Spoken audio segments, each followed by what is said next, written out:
Again, thank you for joining us for this mini webinar in the virtual NTW.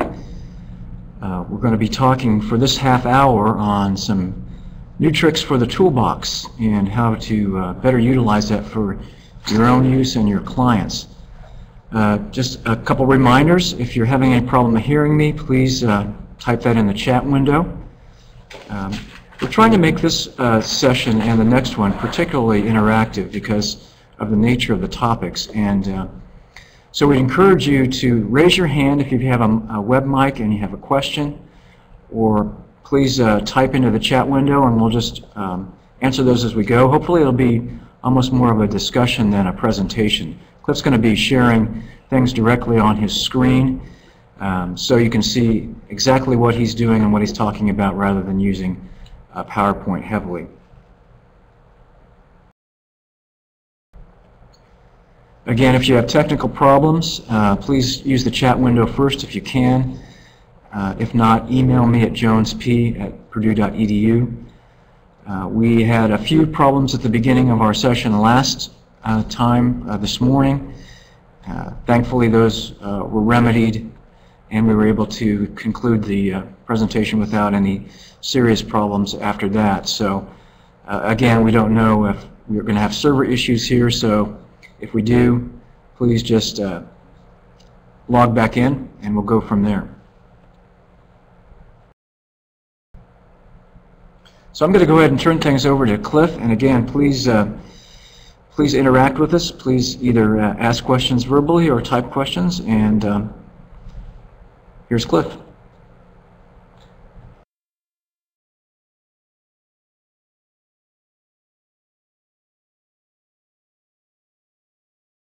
Hello. Okay, welcome to the first of two mini webinars that we're giving to wrap up our virtual National Training Workshop. Oh. All right, now you can see me. This presentation is called New Tricks for Using the Toolbox Online.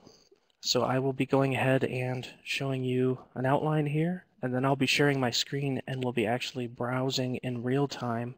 You can see exactly what I do, and please do ask questions as we go if you have any. The tricks and features we're going to be covering in this webinar are locating solutions using the search and the browsing feature.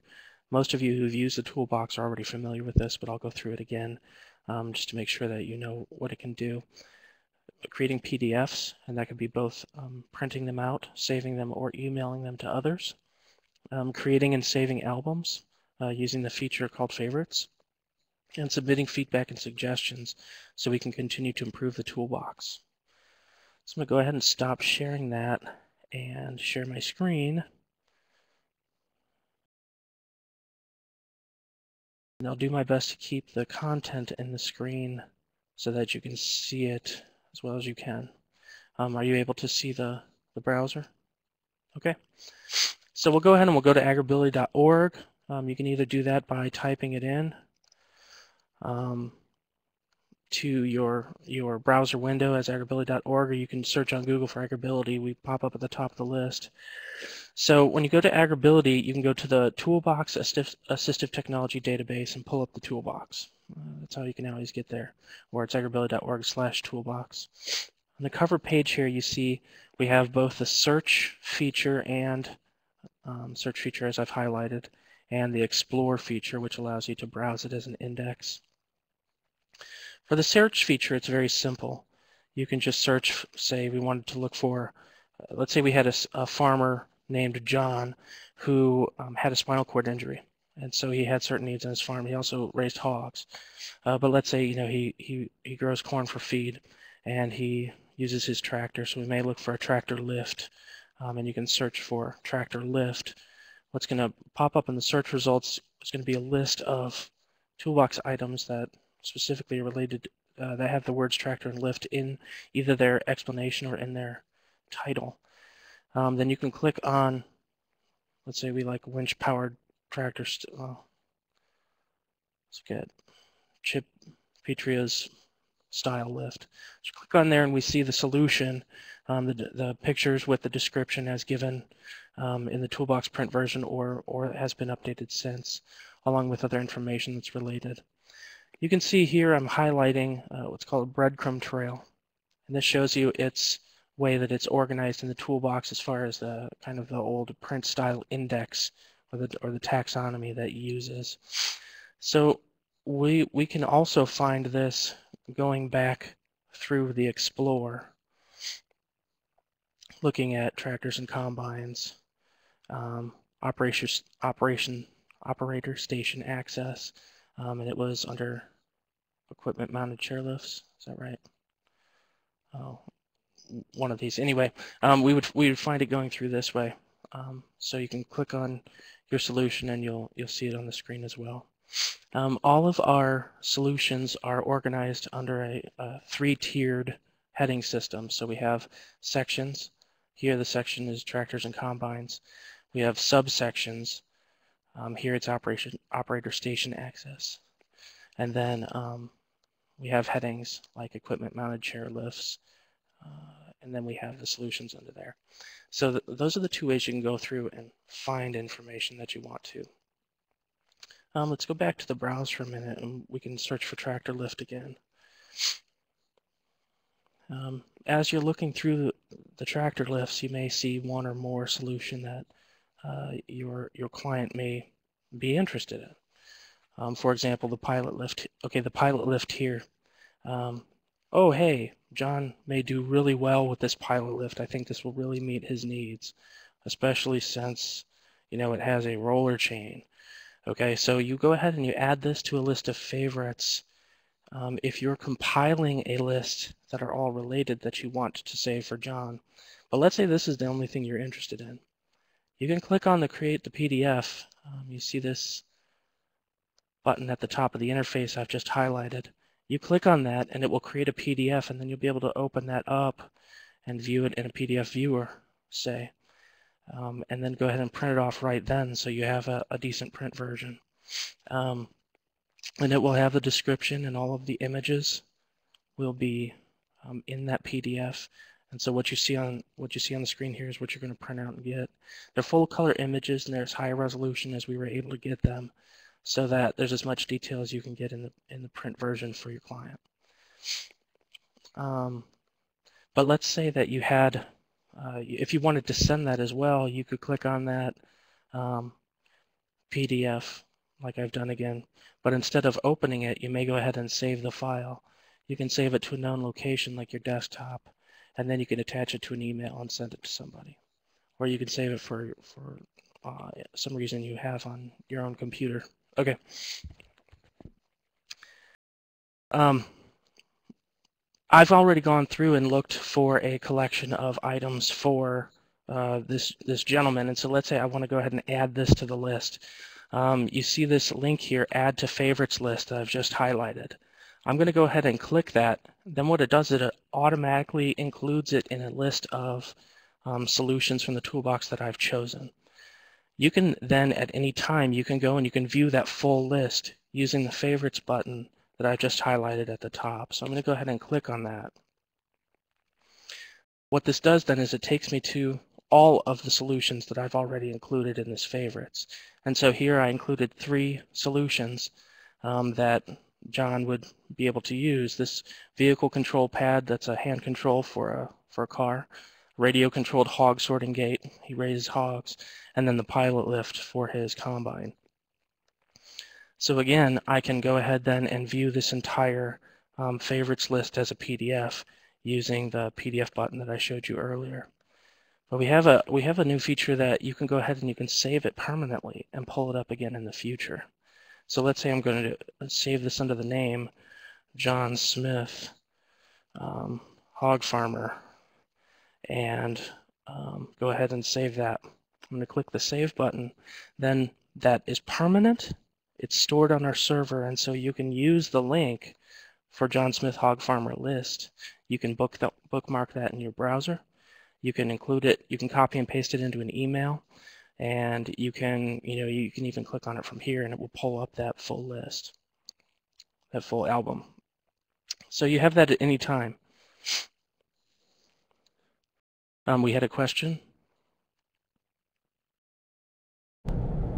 Yes, the question is, where is that saved? That's actually saved. That's actually saved on the server that the web server where the toolbox is housed. So it is accessible by anybody in the world if they have the link. You can see here the link that I just highlighted. If I click on it, you can see up in the title bar here that it has some strange code. It's an album and it has a code on the end that's unique just to this album. So as long as you have that code and you can send that link to somebody, they can access it. And that's most easily done just by selecting the link, right-clicking and going to copy, and then you can go ahead later and paste that into an email, and it will have the name of it as long as the link embedded in that hyperlink. Is that another question? Did that answer your question? Another question?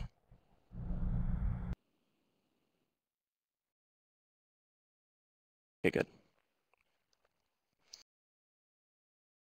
So once you've given it a name and you've saved a list permanently, you can't go back and edit that list.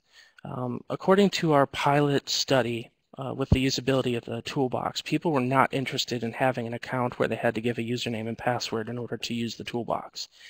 So there's no way for us to put in where you could edit this or alter a list later without giving people account access.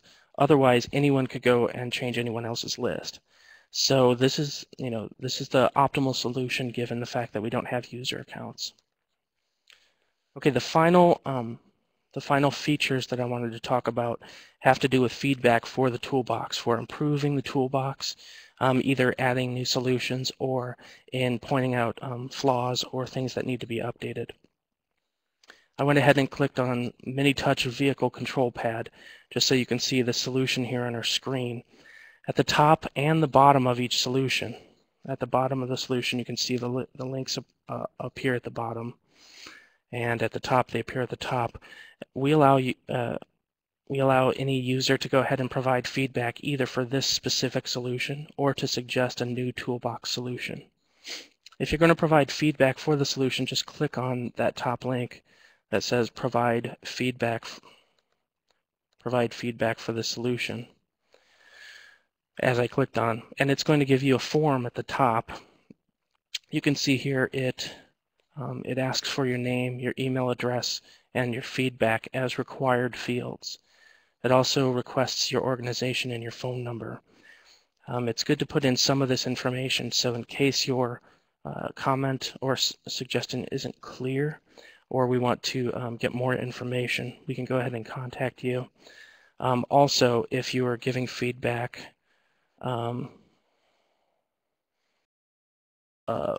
good information to put in as far as a comment is when a solution is no longer available, then what we do is we go ahead and deprecate it or archive it. If you think it's a good solution, that will help us to know what are good items, and it can make recommendations on that. Also, another common thing is that the price is not correct, or it's out of date, or has possibly dropped in the case of some solutions. So you go ahead and put that information in.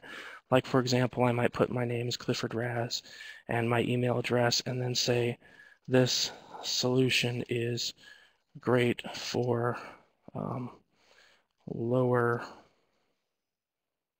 spinal injuries. Great. And then I submit the feedback. Then it says thank you. And that email then comes to AgrAbility staff, who will then take that information and use it to improve the toolbox. It will not use your email to send you a confirmation that you sent something. And that's just a practical consideration we have so that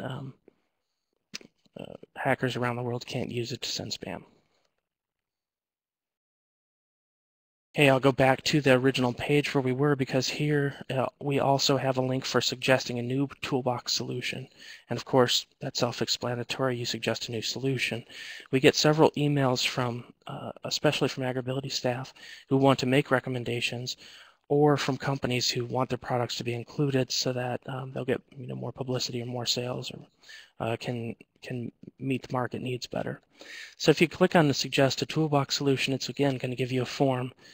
Same deal as before. You have your name, your email, and a message. It's good here when you're suggesting a solution that you make sure, and if you have a URL, a web address for a product or an idea, that you include that in the message if you have it, because that allows us then to go and actually look at it, find images, contact the manufacturer, and that'll help us expedite the process so we can get it in the toolbox faster.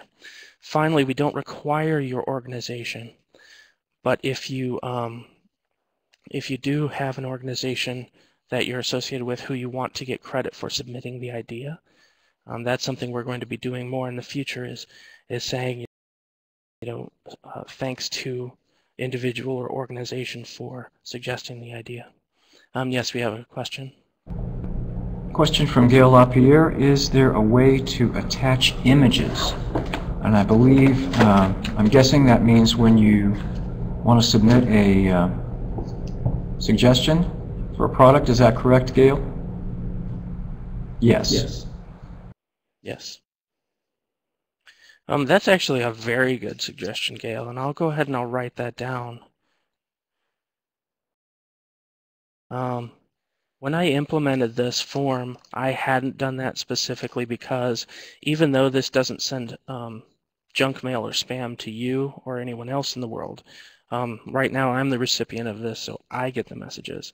So as this becomes more and more used, it's going to be junk mail for me, and I was trying to avoid getting attachments that would have viruses. But I'll take a look at how to do that efficiently and maybe safely, because if you think that would be a good suggestion, I could definitely see a lot of merit in that. Okay, well those are all of the tricks and methods that I wanted to show you for using the toolbox. I'm open to any other questions. Yes, is there another question? I was going to say, while people are thinking about questions, I would like to go ahead and do our poll, our 4 poll questions. Feel free to either raise your hand or type questions, and if we have any extra time, I thought Cliff might like to take us on a tour of some of the more recently added toolbox solutions. So after our poll, if there are no more questions, we will just show you some of the most recent products that have been added. And Cliff, I don't know if we're able to, if it'll pick up a YouTube video that's embedded. Will that show on the from your browser? If I believe it will. We'll show you that feature, because a lot of the new products we're putting in, we're having video links to YouTube. So I'll go ahead and do the poll questions. Go ahead and ask questions while I'm doing this, and we'll go from there.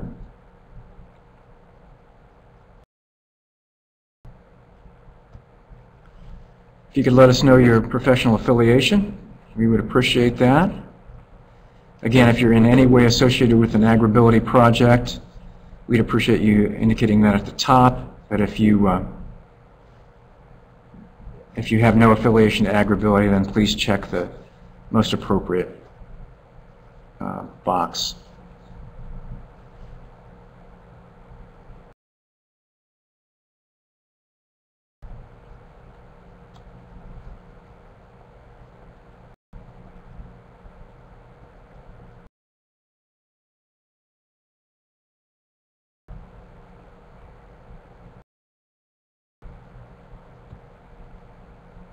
Next question asks about the information that was shared during this session. If you could let us know your opinion on whether it was useful, valuable to you, we'd appreciate that. This helps us to guide the content for future sessions. Again, this session was a little bit shorter than our normal webinars, but that's by design, and we would maybe like your input as to whether you like the shorter sessions too, maybe a little more to the point. And again, we're trying to make these as interactive as possible.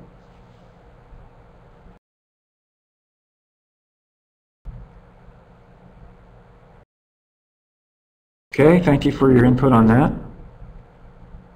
Looks like we do have a couple people typing in the chat window. We'll get those questions as soon as we can, as soon as they appear to me.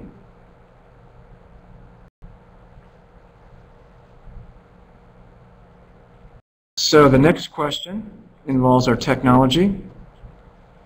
And to our knowledge, we didn't have any major glitches this time, but especially if you were bumped out of the session, we'd like to know that. And if you, this is one of the first times we've used the share screen thing, where you actually get to see what's going on with the presenter. So if you could let us know if that worked for you, we'd appreciate it.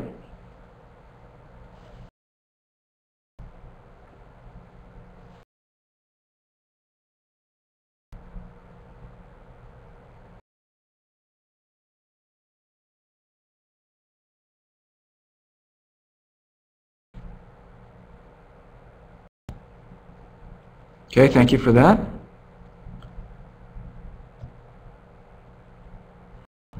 And our final question, based on today's session, would you attend another session in this series?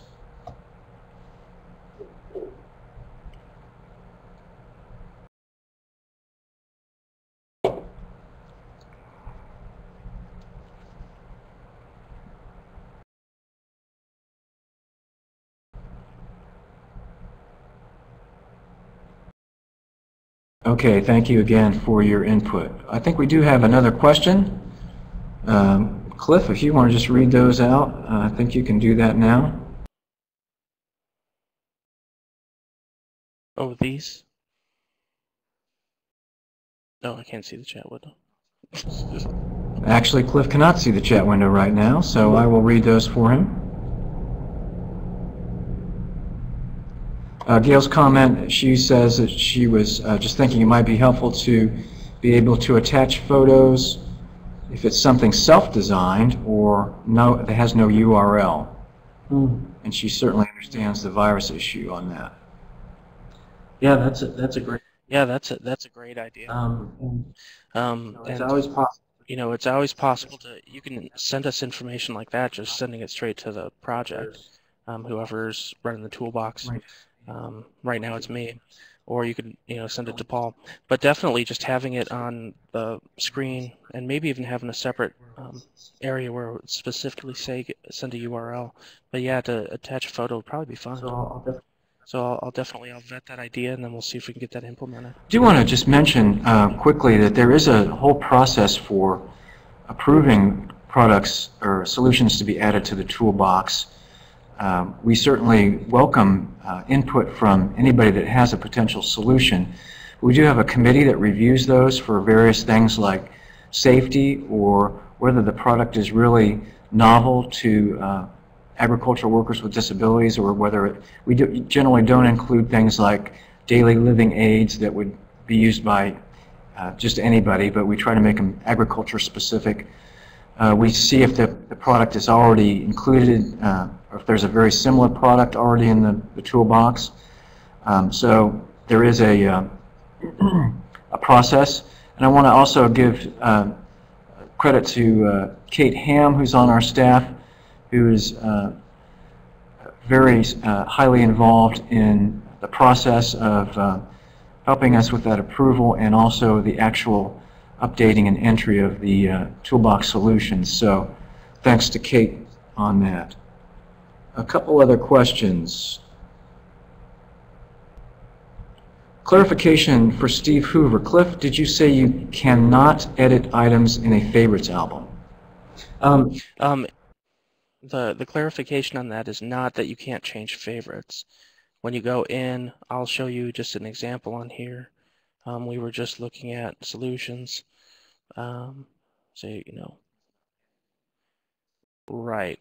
When we go to the favorites album that's currently in use, you can remove items from the favorites album. For example, you can clear the album. But once you save it as a permanent collection, and the highlighted permanent collection, once you've done that and you've created a permanent link, you can no longer edit that list.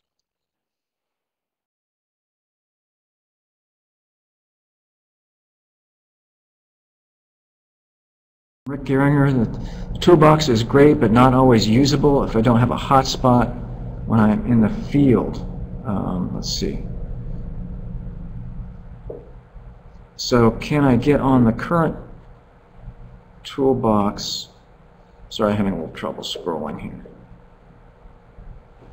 Are there devices you can recommend that would give me internet access in the field so I can get the current Toolbox? That can be a difficult. That can be a difficult answer to give because it depends very much on the location. Yeah, I mean, I have a smartphone, so if you can get 3G or 4G internet coverage, a lot of times you can have a smartphone that gives you the option to share the internet connectivity from the phone with another device like your laptop. And of course, there are some devices that can do the same with satellites. I don't know what the cost for those are. I know the smartphones are becoming very commonplace now. Other than that, I really don't have a good answer for you. But I can tell you we're a lot further now than we were 10 years ago. So that's a point, Rick. That's a good one, and I think we might want to discuss that on the Toolbox committee when we have another meeting coming up. Comment from Kate Ham, who I mentioned before. She indicates we are paying attention to ideas and photos that are shared through the AgrAbility email listserv in terms of getting ideas for new solutions, and also anything that's shared during on the e-note, monthly e-note. A couple other things here. This thing bounces around too much. I can hear you whispering. I can hear you whispering. Oh yeah.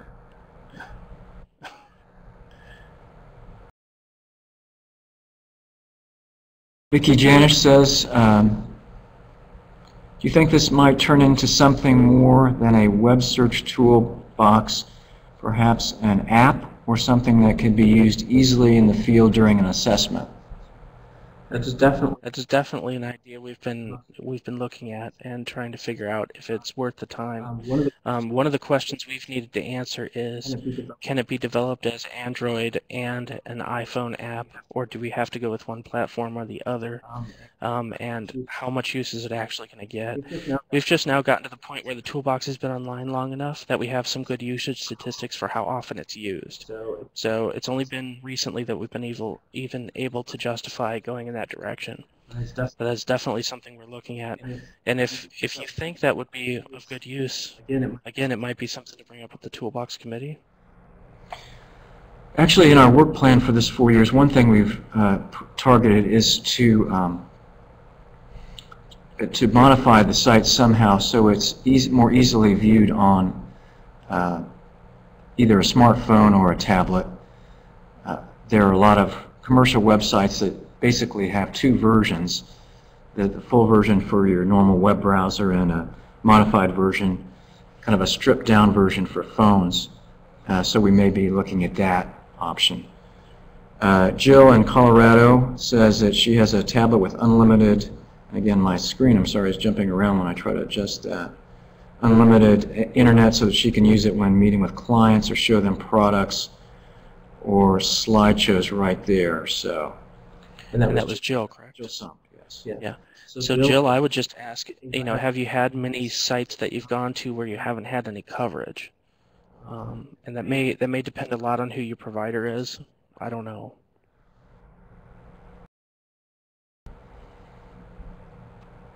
And one thing you can always do, we still have the CD versions available. That's not as up to date, but I think you're going to get at least probably 90% of the Toolbox there. We're probably not going to continue to mass produce those, but something we might consider there. Just to let you know, we are running out of time. Another thing Kate mentioned earlier was just trying to get some feedback from the state projects in terms of whether they are using this. It appears that way from our statistics, but any feedback that we could get from you would be helpful. How are you using it? Are you browsing and printing before and after a meeting? Are you browsing with the client? That type of thing. So We're actually out of time for this session, so we don't want to run over too far. But if you have continued comments, please feel free to continue to type those in the chat window, because we have some people that will probably be coming on that just want to hear about the YouTube site. We don't want to keep them hanging too long. So, but feel free to continue the discussion in the chat window and give us any additional feedback. At this point, we'll continue on with the discussion of how to develop your own YouTube channel. I think most of you are the same as were on the first session, but again, if you have any problems with the technology or with hearing or anything like that, please use the chat window, where you can email jonesp@purdue.edu. We will be doing our poll questions at the end. You're going to have to be patient with me because I need to copy those over on a different document real quick before we open them, so there'll be just a slight pause there. But I'm going to turn things back over to Cliff for his discussion of setting up a YouTube channel and how to use that.